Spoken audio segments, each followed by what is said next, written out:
पिछले टॉपिक में हम लोगों ने डिस्कस किया था फंक्शन ऑफ मनी, है ना। फंक्शन ऑफ मनी डिस्कस किया था। अब फंक्शन ऑफ टॉपिक का जो दो पार्ट बचा हुआ था, चार टाइप के बारे में बताए थे, जो चार फंक्शन ऑफ मनी है। तो दो के बारे में हम लोगों ने डिस्कस कर लिया था, दो के बारे में अभी हम लोग डिस्कस करेंगे। ठीक है। जो जिसके बिना मतलब कि जो मनी है वो कैसे काम कर रहा है। ठीक है। मनी अगर कुछ काम करता है तो उसके बारे में जानना हमको जरूरी है। ऐसे मनी, अब को समझेंगे तभी क्लियर होगा कि भाई मनी आवश्यक क्यों था। बटर सिस्टम तो चल रही आ रहा था, लेकिन अगर उसके हम लोग डेफिनेशन तो पढ़ ही लिए थे। फंक्शन को अगर समझते हैं तो क्लियर होता है कि भाई ये मनी क्यों आवश्यक है। ठीक है। तो फंक्शन को समझते हैं और ये हमारा फंक्शन का थर्ड पार्ट होता है। ठीक है। ये हमारा फंक्शन का थर्ड पार्ट होता है। चलिए जी, तो शुरू करते हैं। सबसे पहली बात, फंक्शन ऑफ मनी हम लोग का चल रहा था। ये थर्ड पॉइंट कहता है कि स्टैंडर्ड ऑफ डेफर्ड पेमेंट। ये स्टैंडर्ड ऑफ डेफर्ड पेमेंट है, मतलब पेमेंट करने का एक स्टैंडर्ड तरीका है, स्टैंडर्ड। ठीक है। क्योंकि किसी भी चीज में ये सेट हो जाता है। तो जब भी किसी भी चीज को रखा जाता है, सेट किया जाता है, तो देखा जाता है कि वो सब चीज में सेट हो पाता है कि नहीं। तो मनी को जब एप्लीकेबल किया गया तो देखा गया कि सब चीजें में सेट हो रहा है, इसका फंक्शन सही काम कर रहा है, ये फंक्शन भी सही काम कर रहा है सही तरह से। तो ये किस रूप में काम करने का, तो स्टैंडर्ड तरीके से काम कर रहा है।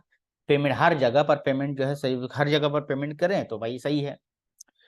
तो इस पॉइंट को थोड़ा और एक्सप्लेन करते हैं कि money is use to the standard of deferred payment. मतलब कि आप लोग जब इस पॉइंट को एक्सप्लेन करोगे तो पॉइंट वाइज पॉइंट आप लोग एक्सप्लेन करोगे तो ज्यादा एग्जामिनर को भी सुविधा होगा और आप लोग को भी क्लियर होगा। ये तो फिर एक बार लिखने में प्रॉब्लम होगी। तो पॉइंट वाइज पॉइंट क्लियर करते हैं। Money is use to standard and deferred. ये नोट्स आप लोग ध्यान से अपने रजिस्टर में नोट कर लेंगे और दो तीन बार अगर वीडियो को देखते हैं तो ऐसे ही लर्न हो जाएगा, कोई प्रॉब्लम नहीं होगी। Money is use to standard, money use to standard deferred payment. Payment का एक तरीका हो जाता है। ठीक है। पेमेंट का एक अच्छा तरीका हो जाता है। ठीक है। किसी भी चीज को खरीदने, किसी भी चीज को बेचने में पेमेंट अच्छी तरह से हम लोग कर लेते हैं मनी के द्वारा। तो सब जगह सेट हो रहा है भाई, सब जगह सेट हो रहा है, सब जगह पर फिट हो रहा है, सब जगह पर सेट हो रहा है। अगला है the means of borrowing and lending. और साथ में किसी को लेना है या किसी को देना है, ये मनी के टर्म, कुछ लेन देन जो है वो मनी के टर्म में आसानी से हो जाता है। मनी के टर्म में आसानी से होता है, मनी के द्वारा आसानी से हो जाता है। तो ये मनी जो है बहुत हेल्पफुल हो रहा है। इन एब्सेंस ऑफ मनी, अगर मनी नहीं होता है, ठीक है, तो borrowing amount of repaid only the term of goods and service. तो इसका प्रेशर सिर्फ सिर्फ गुड्स एंड सर्विस के ऊपर पड़ जाता है, सिर्फ और सिर्फ गुड्स एंड सर्विस के ऊपर पड़ जाता है। ठीक है। फिर पूरा का पूरा प्रेशर उसी के ऊपर पड़ जा रहा है।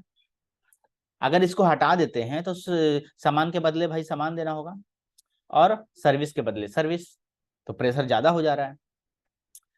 ठीक है। तो ये एब्सेंस होने से भी प्रॉब्लम है। तो मनी एक फंक्शन इसके यहाँ पे क्रिएट हो जा रहा है। दूसरे होते हैं money using economy, borrowing and lending are done in term of money. और इकोनॉमी में भी यही बात है कि किसी भी देश की इकोनॉमी जो है इसी के ऊपर डिपेंड है, तो ये ज्यादा फुलफिल हो रहा है। ठीक है। Money is suitable for standard deferred of payment of three reason. तो तीन तरीके से इसको पेमेंट को हम लोग करते हैं। तो जब बहुत आसानी से ये क्लियर हो रहा है, बहुत आसानी से हेल्पफुल हो रहा है। ठीक है। बहुत आसानी से हेल्पफुल हो रही है। तो देखते हैं क्या क्या है। तो सबसे पहला पॉइंट बताया है the value of money is more stable. देखिए, मनी का जब वैल्यू होता है वो स्टेबल है, फिक्स है। 1 रुपए का 1 रुपए, 2 रुपए का 2 रुपए, मैंने कई दिनों तक स्टेबल, कई सालों तक स्टेबल चलते रहता है। ये मनी का जो वैल्यू है वो स्टेबल है। Then the value of other commodity. और क्या, एक बार जब किसी चीज का प्राइस रखा गया तो वो रखा ही जाता है, तो ये स्टेबिलिटी मिलती है। तो मेन वर्ड यहाँ पर आता है स्टेबिलिटी। ये कीवर्ड आपका स्टेबिलिटी, स्टेबिलिटी है मनी में और कमोडिटी में। मनी में और कमोडिटी में स्टेबिलिटी, मनी और मनी में और उसमें स्टेबिलिटी आ जाती है स्टेबिलिटी। ठीक है, कि दोनों चीज का प्राइस जब फिक्स कर दिया था कई दिनों तक आराम से चलते रहेगा। ठीक है, तो स्टेबिलिटी आ जाती है। दूसरी बात,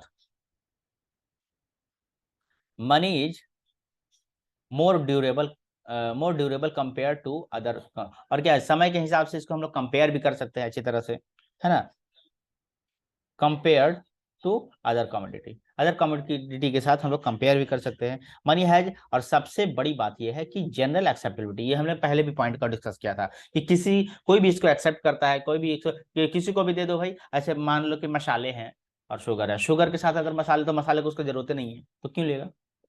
ठीक है, चॉकलेट के बदले में उसको पेन देते हैं तो नहीं लेगा, जरूरत नहीं है उसको। लेकिन अगर किसी चीज के बदले अगर मनी देते हैं तो ये सिंपल सा बात है कि सबको एक्सेप्टेबिलिटी है, मतलब सब कोई एक्सेप्ट अच्छी तरह से कर सकता है। नेक्स्ट नेक्स्ट टॉपिक हम लोग डिस्कस करते हैं। अगला है स्टोर ऑफ वैल्यू, मतलब किसी भी कुछ भी हम लोग मनी के रूप में ही एक्सेप्ट कर सकते हैं। इसको क्या बोलते हैं, स्टोर कर सकते हैं। मनी को हम लोग स्टोर कर सकते हैं।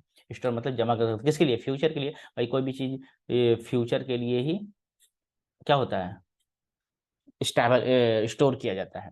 तो मनी इज ऑल्सो एक्ट, एक ऐसा काम करता है क्या करने के लिए, स्टोर एंड वैलिड। ओके, तो फ्रेंड्स यहाँ पर मनी जो है वो स्टोर करने, ठीक है, स्टोर करने के लिए मोर वेरिएबल है।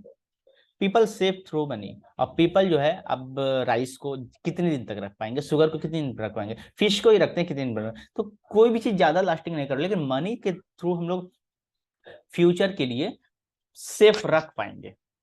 मनी को, अगर मनी के द्वारा अगर हम किसी चीज को सेव करते हैं तो ये एक जरिया हो गया कि फ्यूचर के लिए अपने मतलब फ्यूचर के लिए इसको सेव करना। तो एक मनी जो है सेव करने का, पीपल मैंने सभी लोग इसको सेव करना स्टार्ट किए जिसे फ्यूचर में काम आएगा। लेकिन अगर बटर सिस्टम होता तो वो ये जो है एक्सचेंज करने में ही काम हो जाता है, तो खत्म हो जाता है। साथ में क्या है, बटर सिस्टम, ठीक है, बटाईदार व्यवस्था जो जो थी, ये डिफिकल्ट टू सेव, लेकिन वो बटर सिस्टम तो सेव के लिए नहीं है। किसी चीज को हम रख पाएंगे बट कितने दिन रख पाएंगे, बिकॉज सम कमोडिटी में पेरिफेर, मतलब क्या है, कुछ जैसे कुछ जो कमोडिटी है वो समय के हिसाब से खराब हो जाता है। दूध को ही देख लेते हैं, अधिक दिन तक नहीं रख पाएंगे, मछली को देखते हैं अधिक दिन तक नहीं रख पाएंगे, नहीं रख पाएंगे। कोई चीज का, हर चीज का एक लिमिटेड टाइम होता है, लेकिन मनी को रखने का लिमिटेड टाइम नहीं होता है। मनी समय के हिसाब से उसका वैल्यू भी बढ़ता है घटता भी है, तो इसको ये ज्यादा देखा गया कि ये सेव करने के लिए बेस्ट है। अच्छा, किसी भी चीज को परचेज करने के लिए या सेल करने के लिए ये सुविधा भी है। और साथ साथ में ना किसी चीज को मान लेते हैं कि हम शुगर को रखते हैं, शुगर का एग्जांपल ले लिए, या फिर फिश खरीदते हैं तो फिश लेकर रख रख दिए, तो वो कितना दिन रख पाएंगे, साल 2 साल 3 साल रख पाएंगे, नहीं रख पाएंगे। लेकिन उसके बदले में अगर मनी है तो वो कितने साल भी रख पाएंगे। तो और फ्यूचर के लिए बेस्ट होगा, तो फ्यूचर में खरीदेंगे, बेचेंगे, सेल करेंगे, तो इन सब चीज के लिए मनी बेस्ट है। अब कोई भी चीज खरीदेंगे, खरीद कर रख देंगे, फ्यूचर में सेल करेंगे, तो फ्यूचर में कितना दिन बाद सेल करेंगे, फ्यूचर में कितना दिन बाद सेल करेंगे। ठीक है, फ्यूचर में किसी चीज को खरीदने के लिए अभी सेव करें तो कौन सा चीज अभी रहेगा उतने दिन तक, लेकिन मनी रह सकता है। मनी, पैसा को अगर रखेंगे तो रह सकता है, मनी जो है रह सकता है, रखने के बाद उसको हम फ्यूचर में कलेक्ट करके अच्छी तरह से खरीद सकते हैं। अगला पॉइंट बनता है money use for future purchase period, मैंने फ्यूचर, वही बात हमने कहा कि फ्यूचर में खरीदने के लिए हम लोग क्या है, फ्यूचर में अगर कोई तो पैसा दूसरी चीज को हम लोग जमा नहीं कर पाएंगे, लेकिन मनी को जमा कर पाएंगे, मनी को जमा कर लेंगे। तो ये क्या है, एक स्टोर ऑफ वैल्यू, जो स्टोर करने का तरीका जिसमें जनरेट होता है, तो यहाँ पर एक फंक्शन बन जाता है। Money is also known as temporary abode of purchasing power, और साथ में अगर पैसा है तो अब अभी अगर जरूरत पड़े कि अभी के अभी हम लोग का जरूरत पड़ेगी, अगर किसी का वाटर सिस्टम है, चावल है, गेहूं है, बट उसके पास चीनी नहीं है, चावल है, गेहूं है, चीनी नहीं है, और चीनी उसको खरीदना है तो तुरंत तुरंत अब किसी के पास तो नहीं ना मिल पाएगा। लेकिन अगर उसके पास पैसा है, अगर उसके पास मनी है, तो वो कहीं भी जाकर कुछ भी खरीद सकता है, क्योंकि उसको बटर सिस्टम में क्या करना पड़ेगा, अब उसके पास चावल है, मसाले हैं, या फिर चावल है, हाँ, या फिर जो भी उसके पास है वही चीज देना पड़ेगा, लेकिन वो चीज अगले को जरूरत नहीं ना है, तो अगले का जरूरत नहीं है, तो इसलिए मनी यहाँ पर इसका वर्किंग का मेन पार्ट हो जाता है, फंक्शन होता है स्टोर ऑफ वैल्यू, जिसको हम लोग रख सकते हैं। ठीक है,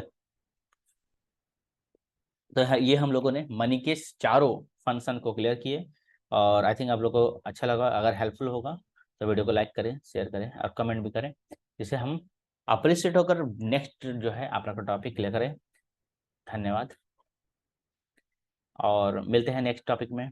हमने फंक्शन ऑफ मनी को पूरा क्लियर किया। अब नेक्स्ट जो टॉपिक है हम लोग डिस्कस करेंगे, और आप लोग को इकोनॉमिक्स के प्लेलिस्ट में जाकर सारे इकोनॉमिक्स के टॉपिक को आप लोग को अच्छी तरह से रीड करना है, समझना है, पढ़ना है, और अगर कोई डाउट हो तो पूछना भी है। और अगर किसी टॉपिक पे स्पेशल आप लोग को चाहिए तो आप लोग कमेंट करेंगे, तो हम वहाँ पर अगला जो है टॉपिक हम लेकर आएंगे, जो भी आप लोग को डाउट है। ठीक है, और ज़्यादा से ज़्यादा शेयर करें, जिससे अगले बच्चे को भी हेल्प मिले। Thank you. जय हिंद।